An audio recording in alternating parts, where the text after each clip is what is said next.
Good morning mga dol. Nandito tayo ngayon sa ating kambingan mga dol. Ayan.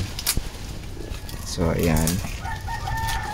So meron na tayong itong isa Boer, upgraded Boer to buntis, at yung nakakasta ay Boer din.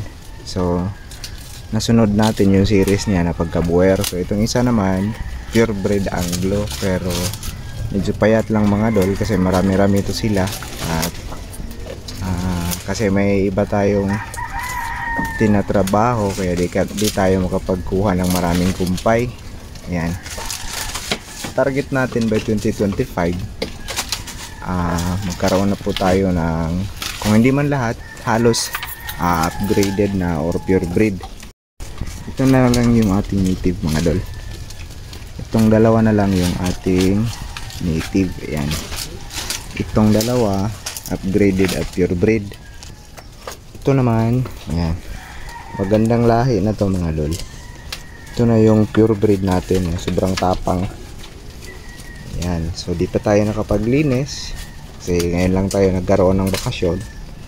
So ayan, medyo okay naman yung kanilang tangkad at yung kanilang pangangatawan mga dol. Ayan. Tapos itong isa natin, yan, pure breed na rin to.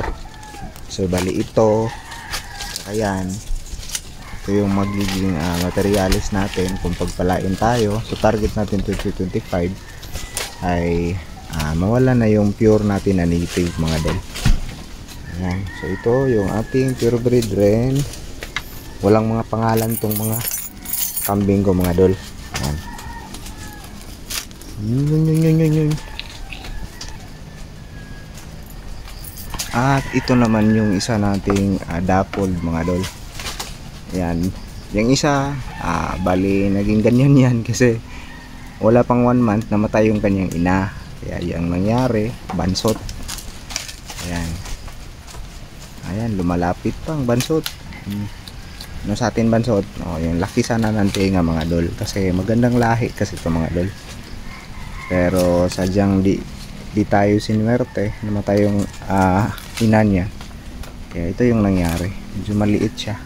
4 months, bali 6 months na ata to mga dol. Yan. Ang liit mga dol.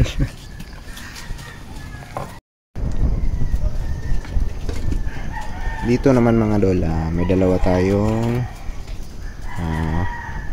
bagong silang na kambing mga dol. Ayan. Upgraded na rin yan. Yan yung kanyang nanay. Ayan. 2 weeks na po ito mga dol. Ayan. Malulusog naman sila. Ayan. Ayan.